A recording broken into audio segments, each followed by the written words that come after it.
A new year is all about proper perspective. That's what setting a resolution is all about.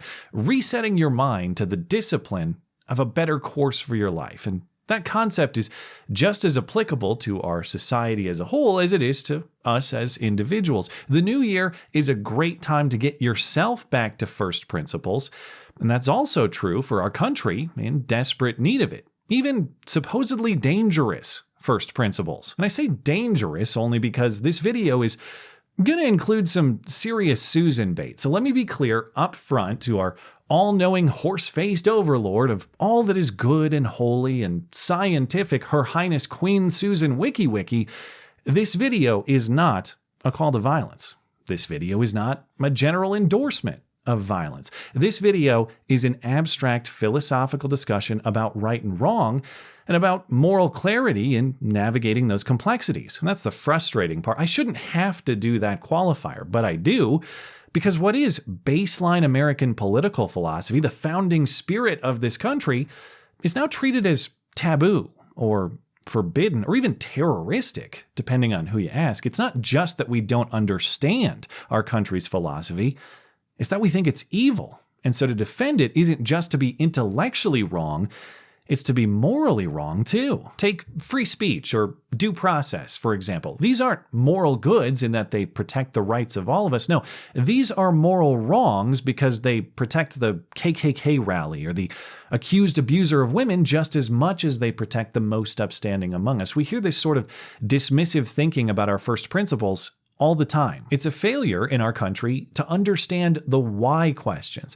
Even if we can explain structure or rules, we often struggle to understand why that structure is there. So sure, maybe we can name the branches of government or describe the process by which a bill is passed, but we don't understand why that structure and process are built the way they are. And so we criticize the Senate as undemocratic, for example, even though that is its purposeful design. Maybe we understand that the Electoral College system elects the president, but we don't understand why it's built that way. So we complain that it doesn't prioritize the popular vote, even though, again, that is its purposeful design. And that's not to say that our founding systems are always right and any potential revisions to them are always wrong.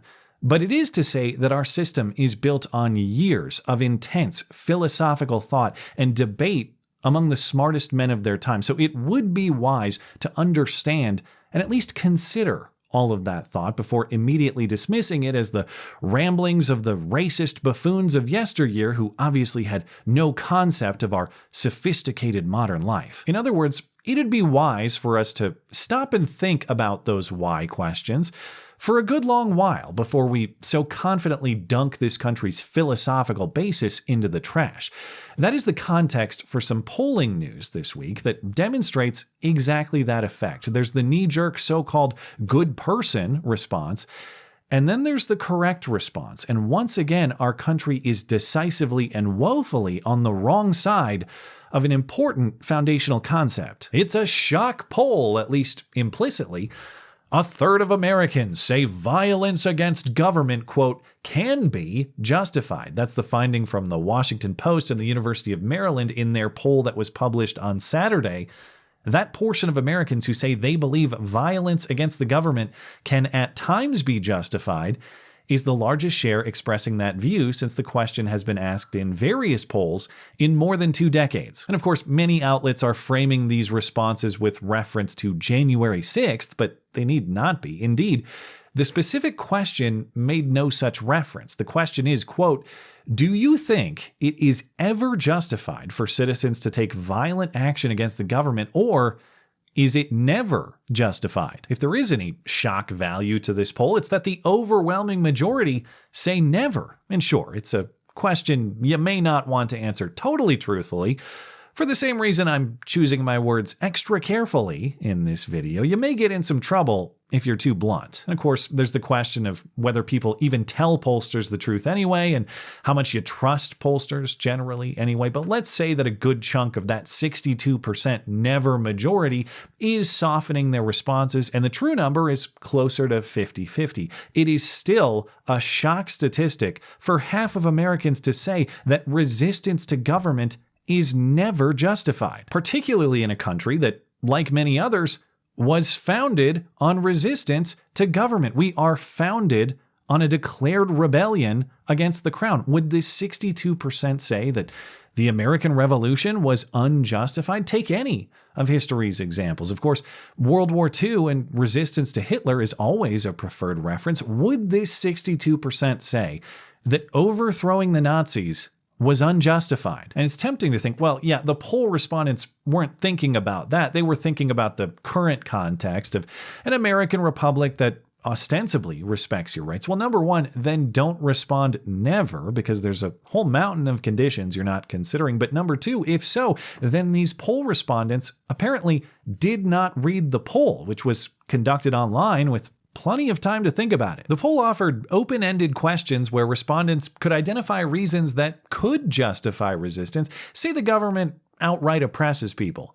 Say the government becomes an actual dictatorship. Say the government trashes the Constitution. Or, yes, say that actual fascist Nazis take power. The numbers you're looking at are a breakdown of the third who said that resistance could be justified, but the overwhelming 62% majority said none of these. Resistance to government would still be wrong even under these conditions. It's the feel-good, violence is never the answer response. That is the answer that a good moral person would give, supposedly, and in all likelihood, these respondents are trying to be good moral people by giving it. But again, this is a drastic failure to consider the why question. And what seems like the knee-jerk good guy answer here is actually a recipe for horrific abuse. And it's no more controversial to recognize that truth than our Declaration of Independence is. What is a supposedly kooky poll response is actually paragraph 2, right after the most famous words, if we actually bothered to read a clause beyond. Governments are instituted among men